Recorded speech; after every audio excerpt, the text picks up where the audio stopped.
격려해 주시기를 바랍니다.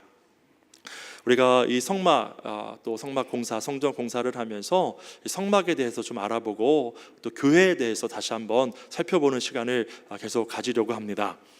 여러분, 성막을 보면 오후에 이전에 했던 성막 강의를 들으신 분들은 아시겠지만 이 성막으로 들어가는 문은 이 뜰문밖에 없었습니다. 동쪽으로 난 뜰문밖에 없었는데요, 이 사진 하나 보시면 이 성막의 나머지 이 3면은 다 나무 기둥을 세우고 거기에 놋받침으로 또 위에 은 고리를 세워서 거기에 이 흰색 세마포를 둘러서 이렇게 성막을 만들었고요, 동쪽으로만 또 뜰문, 앞에 수놓아져 있는 뜰문을 통해서만 이렇게 성막 안으로 들어갈 수 있었죠. 여러분, 성막은 예수 그리스도를 상징합니다.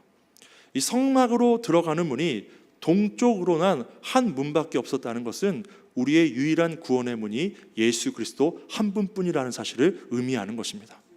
여러분, 우리의 구원자는, 구원의 문은, 구원의 길은 예수 그리스도 한 분밖에 없음을 꼭 기억하시길 바랍니다. 확신하시기를 바랍니다. 오직 예수만이 우리의 구원자가 되십니다. 오늘 본문인 요한복음 14장 6절에도 분명하게 말씀하는데요, 우리 다시 한번 같이 읽어보았으면 좋겠습니다. 예수께서 이르시되 내가 곧 길이요 진리요 생명이니 나로 말미암지 않고는 아버지께로 올 자가 없느니라. 예수님께서 왜 이 말씀을 하셨는지 우리 그 배경을 아는 것이 좀 필요한데요, 이제 제자들은 6월절 만찬 자리에서 예수님께서 이제 자신들을 떠날 때가 되었다는 말씀을 듣게 되었습니다. 그때 제자들은 근심했죠. 예수님이 어디로 가려고 하시는 것인가, 왜 우리를 떠나려고 하시는 것인가, 이런 큰 근심에 빠졌고 궁금증에 빠졌어요.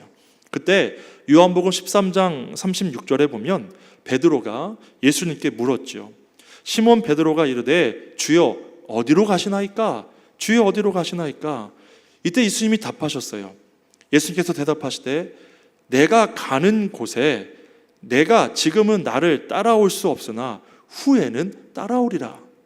내가 가는 곳, 지금 베드로 너는 따라올 수 없지만 후에는 내가 따라오리라.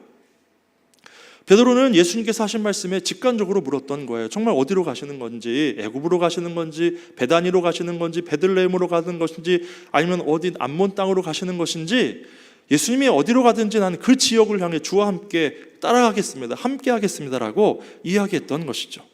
그런데 여러분, 예수님이 말씀하신 그 길은 어떠한 특정한 장소가 아니었죠.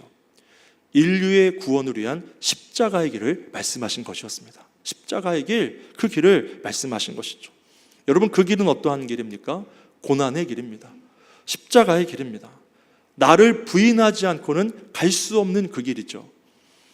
그런데 베드로가 예수님께 나도 주님 가시는 그 길 따라 나서겠습니다라고 이렇게 이야기했을 때 예수님 베드로에게 분명하게 말씀하셨어요. 베드로야, 내가 지금 당장 내가 가는 이 고난의 길, 십자가의 길, 자기를 부인하는 그 길, 지금 너는 당장 나를 그렇게 따라올 수 없어. 따라올 수 없어. 그러나 나중에 내가 나를 따라오게 될 때가 있을 거야 라고 말씀해 주신 거예요.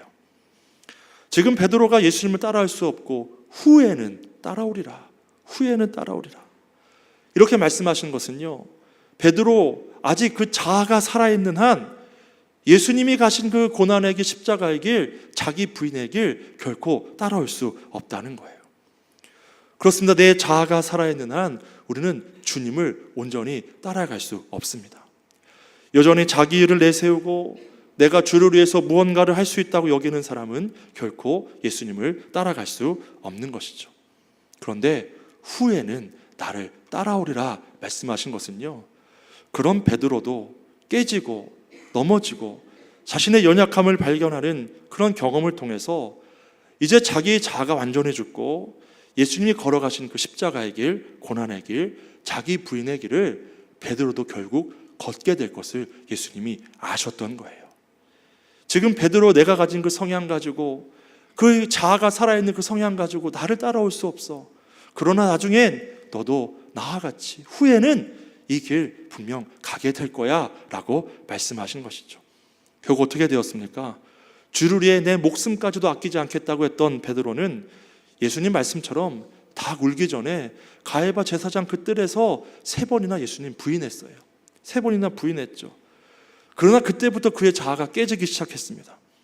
사람들의 신문 앞에서 예수님을 3번이나 부인하는, 나의 목숨마저 걸고 예수님 따르겠다고 그렇게 자신만만하게 나섰던 자가 그들의 신문 앞에서 3번이나 예수님을 부인하고 할 수밖에 없는 자신의 연약함을 보게 되었죠.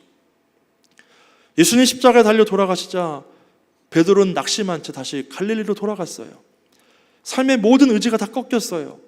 하루하루 연명하며 물고기를 잡으며 살아가고 있을 때 부활하신 예수님이 베드로를 찾아가셨죠. 그리고 베드로에게 조반을 차려주셨어요. 여러분, 때로 엄마 밥이 우리를 힘이 나게 해요. 엄마 밥이 우리를 힘이 나게 해요. 예수님이 사랑하는 마음으로 베드로에게 조반을 차려주셨어요. 낙심한 채 아무 의욕 없이 살아가는 그에게 찾아가셔서 조반을 차려주시면서 물으셨어요. 내가 나를 사랑하니? 내가 나를 사랑하니? 내가 나를 사랑하니? 그때 베드로는 이렇게 대변할 수밖에 없었어요. 주님 아시잖아요. 내가 나의 삶 다하여, 나의 목숨 다하여 주님 사랑하지 못하는 연약함 주님이 아시잖아요. 경험해 보셨잖아요. 저는 그런 존재예요. 라고 그렇게 주님 앞에 말씀드렸죠. 과거처럼 목숨까지 바쳐 주님 지키겠다고 나서지 않았어요. 주님 앞에서 자신의 연약함을 인정하는 베드로에게 예수님이 이제 말씀하셨어요. 내 양을 먹이라. 내 양을 먹이라. 완전히 자아가 꺾인 그에게 오히려 내 양을 먹이라. 이제 그는 그제서야 예수님이 하신 일을 할 수 있는 그런 상태가 된 것이에요. 사랑하는 성도 여러분, 우리가 주님을 따라갈 수 있는 유일한 길은 나를 비울 때, 내 자아가 죽을 때 온전히 주를 따라갈 수 있음을 기억하시기를 간절히 바랍니다. 후에는 나를 따라오리라. 완전히 자기가 비워졌을 때 그렇게 주님을 따라갈 수 있게 된 것이죠. 나를 완전히 내어줄 수 있게 되었어요. 그리고 누군가를 살리는 일을 할 수 있게 된 거예요. 그래서 주님께서 이제 내 양을 먹이라 라고 명하신 것이죠. 이제는 그 삶에 내가 없고 예수님만 계신 삶이 된 것이에요. 그리고 또한 예수님께서 그들을 떠나실 것을 근심하는 제자들에게 근심하지 말아라, 근심하지 말아라 라고 말씀하셨어요. 내가 너희를 위하여 거처를 예비하러 가는 것이니 염려하지 말아라, 근심하지 말아라. 거처가 예비되면 다시 와서 너희를 영접하여 천국에 이르게 하겠다라고 말씀하셨어요. 이때도 의심 많은 도마가 예수님께 물었어요. 예수님, 어디로 가십니까? 도대체 어디로 가신다는 것입니까? 예수님 어디로 가시는지 우리도 안다고 하시는데 우리는 알지 못합니다. 도대체 어디로 가신다고 하시는 것입니까? 그때 예수님께서 오늘 본문에 말씀하신 거예요. 14장 6절에 내가 곧 길이요 진리요 생명이니 나로 말미암지 않고는 아버지께로 올 자가 없느니라. 거처를 예비하신다는 건 무슨 뜻이에요? 천국문을 넓히신다는 거예요. 예수님이 결국 가신다는 것, 십자가 고난의 길 가셔서 죄를 다 속죄하셔서 천국의 문을 넓혀주신다는 거예요. 누구든지 나의 죄를 대속하신 예수 그리스도를 믿으면 천국에 들어올 수 있도록 그 천국문을 넓히시려고 지금 고난의 길, 십자가의 길을 가신다고 말씀하셨다는 거예요. 십자가에서 죄값을 대속하지 않으면 아무도 천국에 들어갈 수 없기 때문이에요. 내가 너의 거처를 예배하러 간다. 천국문을 넓히러 간다. 내가 십자가 대속함으로 천국문을 넓게 열려고 지금 내가 그 고난의 길을 가는 것이다. 그래 거처를 예비하면 다시 와서 너를 영접하여 나 있는 곳에 너희도 있게 하리라. 부활을 말씀하신 것이죠. 여러분, 예수님은 인류의 구원을 위해 먼저 십자가 지고 죽으셔야 했어요. 그래서 지금 제자들에게도 내가 십자가의 길을 간다고 말씀하신 것이죠. 그러나 죽으신 후에 3일 만에 다시 살아나셔서 예수님을 믿는 자들은 구원과 영생의 길로 나아가고 누구든지 천국에 들어갈 수 있게 되었음을 믿으시기를 간절히 바랍니다. 사랑하는 성도 여러분, 예수님이 우리의 유일한 구원의 문이 되세요. 구원의 길이 되세요. 예수님 믿는 자는 누구든지 천국에 들어갈 수 있음을 확신하시기를 간절히 바랍니다. 주님과 영원토록 교제하게 되는 거예요. 이것이 천국의 삶이지요. 이 땅에서도 예수님과 함께하는 것, 예수님과 교제하는 것, 친밀한 사랑을 나누는 것, 그것이 천국의 삶이라는 것입니다. 주님과의 교제가 회복되고 친밀함을 누리며 살아가는 저와 여러분 되기를 간절히 바랍니다.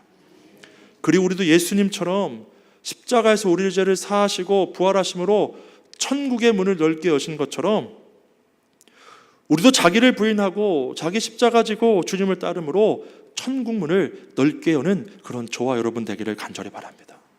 이것이 쉬운 일이 아니에요. 쉬운 일이 아니에요. 내 목숨 바쳐 주를 지키겠다 했던 베드로도 그 당시엔 감당할 수 없는 일이었어요.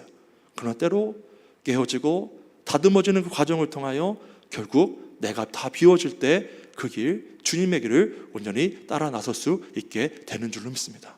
그렇게 나를 비우고 나를 부인하고 온전히 주님의 길을 따라갈 수 있을 때 주님께서 말씀하실 거예요. 내 양을 먹여라.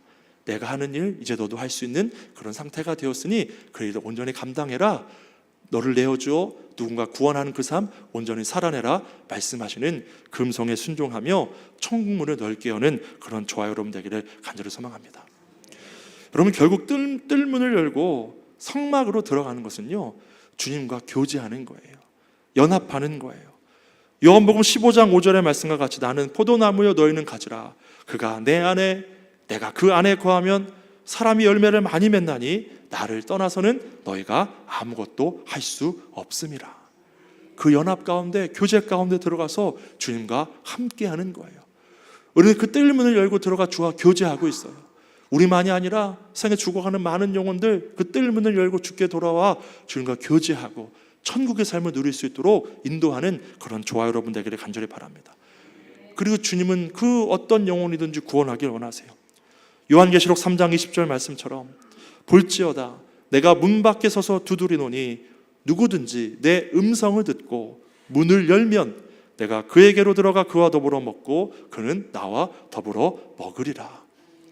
그 교제 가운데 우리를 초청하시는 거예요. 나와 함께하자, 나와 교제하자.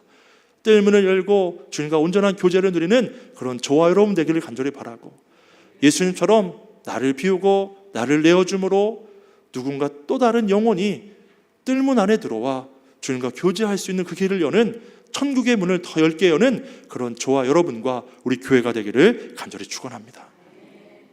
두 번째로 이 뜰문을 열고 성막들에 들어가면 가장 먼저 보이는 것이 있어요. 그것이 무엇이냐면 번제단이에요. 여러분 뜰문을 열고 들어가면 은혜가 보여요. 번제단에서 제물을 불로 태워 하나님께 제사를 드렸죠. 이때 제물에 바칠 짐승을 가지고 온 주인이 이 짐승에게 안수하면서 그 죄를 전가했어요. 그러면 그 죄가 짐승에게 전가되어서 그 짐승을 저 번제에 완전히 태워서 하나님께 올려드린 거예요. 속죄 제사를 드린 거예요. 여러분 번제단은 십자가를 상징하는 거예요. 예수 그리스도가 영단번에 십자가에서 속죄 제물 되심으로 우리 죄를 사하셨음을 믿으시기를 간절히 바랍니다. 십자가에 달려 죽으신 거예요. 우리 삶의 가장 큰 은혜는 속죄의 은혜예요. 속죄의 은혜. 죄의 문제가 해결받지 못하고는 하나님께로 나아갈 수가 없는 거예요. 그래서 예수 그리스도가 십자가에서 저 번제단에서 속죄됨을 되심으로 완전히 자신을 내어주심으로 우리는 구원에 이르게 된 것이죠. 그렇지 않았다면 우리는 여전히 죄와 사망에 매여 살았을 거예요. 예수 그리스도가 우리 죄를 대신 져주심으로 누구든지 예수 그리스도를 믿는 자는 구원을 받게 된 거예요. 여러분 사실 십자가는요 그 로마 시대의 사형 틀이었어요. 그런데 여러분 우리는 그 사형 틀을 볼 때마다 은혜를 받아요. 왜 그런가요? 예수님이 저 십자가에서 우리 죄를 대속하셨기 때문이에요. 그래서 십자가를 볼 때마다 우리는 눈물을 흘리는 거예요. 감동하는 거예요. 저 십자가에서 주님이 죽으셨구나. 나의 죄를 대속하시려고 저 십자가 지셨구나. 우리는 은혜에 감동할 수밖에 없는 것이죠. 저 십자가를 볼 때마다 구원의 은혜를 되새기게 되는 거예요. 여러분 성전에 나와 십자가를 볼 때마다 매일 아침 눈을 뜰 때마다 그 구원의 은혜에 감격하며 하루를 시작하는 저 여러분 되기를 간절히 바랍니다. 번제단에서 죄의 문제가 해결되었듯이 우리 십자가로 하나님 앞에 나아갈 수 있게 되었어요. 우리를 구원하신 예수 그리스도의 희생에 날마다 감사하며 구원의 은혜와 감격을 누리는 저 여러분 되기를 간절히 바라요. 거저받은 구원이 아니에요. 예수 그리스도의 희생과 사랑으로 받은 구원임을 감사하는 저 여러분 되기를 간절히 바라요.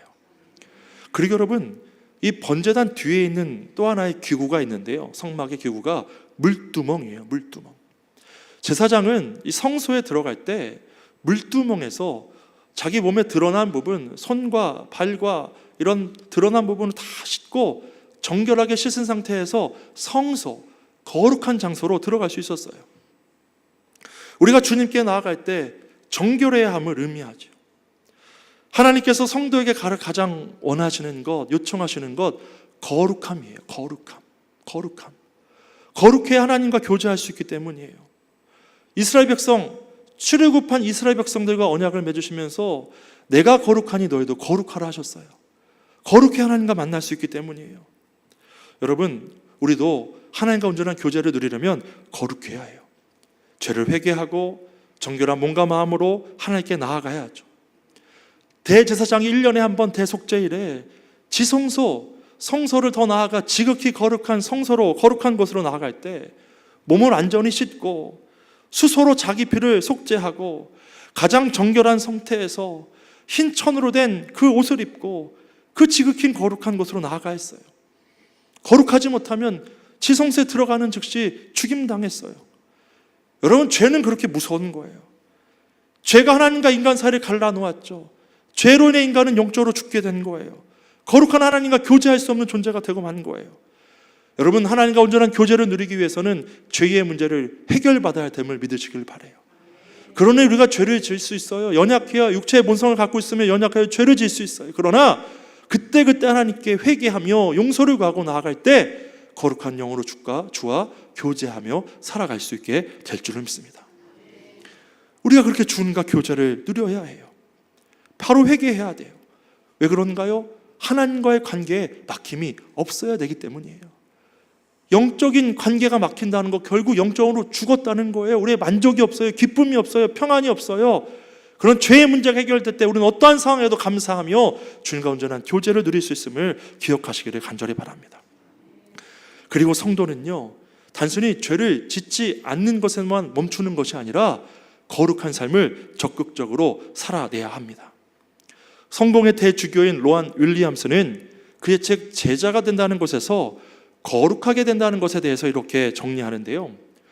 거룩하게 된다는 것은 하나님의 탁월성, 그 거룩함이 하나님의 탁월하심이라는 거예요. 그 탁월성이 여러분의 주 관심사가 되어야 합니다. 거룩함이 여러분의 관심사가 되어야 된다는 거예요. 또 여러분을 통해 빛으로 솟아나 다른 사람들을 비추게 되는 것을 말합니다. 여러분, 여러분의 거룩한 삶이 다른 사람들을 구원하는 빛이 됨을 믿으시기를 간절히 바라요. 빛으로 드러나야 된다는 거예요. 그런데 여러분, 중요한 게 뭐냐면 함정을 조심하십시오. 다시 말해, 거룩하게 되기를 원한다면 거룩함에 관한 생각을 멈춰야 합니다. 거룩함에 관한 생각하기를 멈춰야 합니다. 거룩하게 되기를 바란다면 하나님을 바라보십시오. 거룩하게 되기를 소망한다면 하나님 지으신 세상을 즐거워하고 그 속으로 들어가 있는 힘을 다해 사랑하고 섬기십시오. 무엇을 말하는 겁니까? 내 생각과 내 행동만으로 거룩해질 수 없다는 거예요. 내 의지만으로 거룩해질 수 없다는 거예요. 오히려 하나님을 바라보라는 거예요. 그리고 나의 삶에서 하나님 안에 거하라는 거예요. 그러면 자연스럽게 거룩해진다는 것이죠. 성도는 거룩해야 되는데 거룩한 삶은 주님과의 연합 가운데 가능해진다는 거예요. 그가 내 안에, 내가 그 안에 거할 때 거룩한 삶이 가능해지는 거예요. 여러분, 뜰문을 열고 들어가면 하나님의 은혜를 볼 수 있으시, 주님 안에서 하나님의 은혜를 발견하면 죄를 멀리하고 거룩한 삶을 살지 않을 수 없게 되는 것이죠. 그래서 하나님은 이스라엘 백성을 애굽에서 이끌어내시고 약속하신 땅 가나안에 들이시면서 계속 반복하셨어요. 그들과 같은 삶 살지 말아라. 그들을 모방하지 말아라. 그들과 다르게 행동해라 라고 명령하셨어요. 여러분, 우리도 그래야 될 줄 믿습니다. 세상에서 구별되어 부르심받은 자들의 모임이 교회예요. 우리는 그렇게 거룩한 삶을 살고자 애써야 해요.